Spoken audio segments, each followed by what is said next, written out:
साहब, सदर मुमलिकत ने खत लिख दिया, मंदरजात हमने आपके सामने रखे, तहरीक इंसाफ ने सुप्रीम कोर्ट से मुतालबा कर दिया,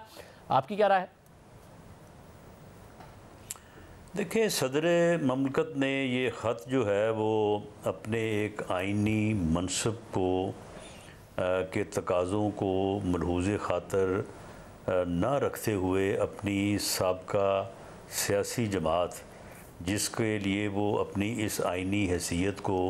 पहले भी बार बार जो है वो इस्तेमाल करते रहे हैं, मिसयूज़ करते रहे हैं, उसको दोबारा जो है वो उन्होंने करने की कोशिश की है। लेकिन वो ये नहीं कह सके कि ये मेरा इख्तियार है और फ़लाँ तारीख़ को इलेक्शन कमीशन इलेक्शन करवाने का पाबंद है, बल्कि उन्होंने इलेक्शन कमीशन को मशवरा दिया है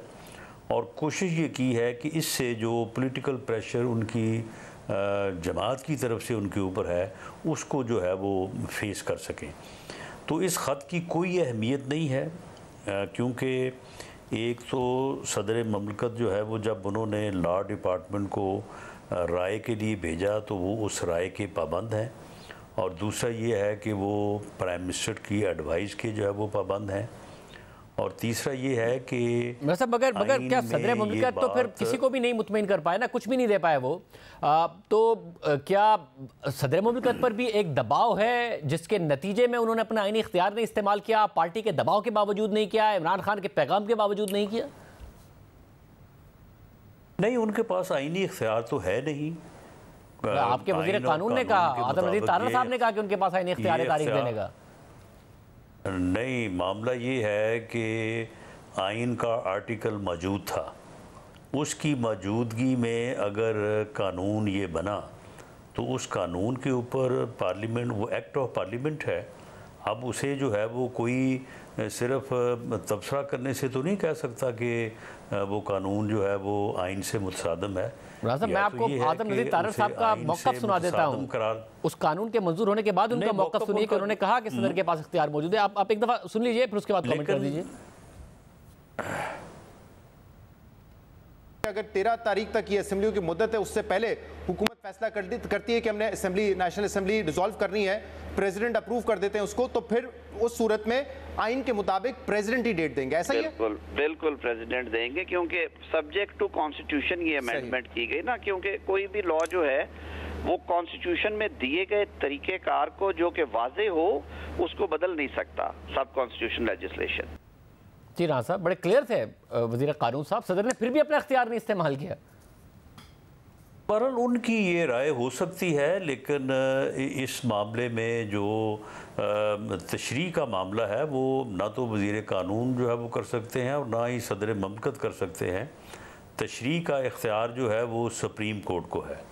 और ये मामला जब तक सुप्रीम कोर्ट से जाके नहीं सुलझता तो उस वक्त तक ये दोनों राय जो हैं वो आइन और कानून के मुताबिक जो है ये मोहतरम है। हमारी ये राय है कि इस वक्त इख्तियार जो है वो इलेक्शन कमीशन के पास है, और इलेक्शन कमीशन जब डीलिमिटेशन का प्रोसेस जो है वो उसको जारी कर चुका है,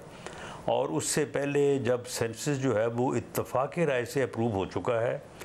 और उससे भी पहले जब 2017 के सेंसस के मुतल्लिक़ ये तय पाया था कि इस सेंसस के ऊपर सिर्फ एक इलेक्शन जो है वो प्रोविजनली उसकी एक्सेप्टेंस की गई थी कि 2018 में इलेक्शन हो सकेगा, उसके बाद इस सेंसस के ऊपर इलेक्शन नहीं होगा, उसके लिए मगर राना साहब, अगर फिर सुप्रीम कोर्ट ने जो भी फैसला दिया आइन में मौजूद है, सुप्रीम कोर्ट ने जो भी फैसला दिया वो आपको भी कबूल होगा?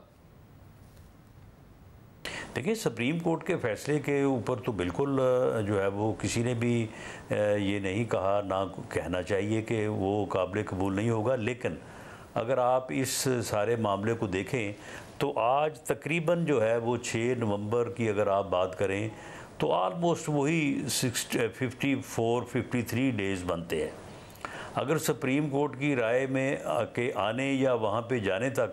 और 10-15 दिन गुजर जाते हैं तो फिर तो ये मुमकिन ही नहीं रहेगा, और फिर दूसरा डीलिमिटेशन का प्रोसेस जैसे जैसे मरहला वाइज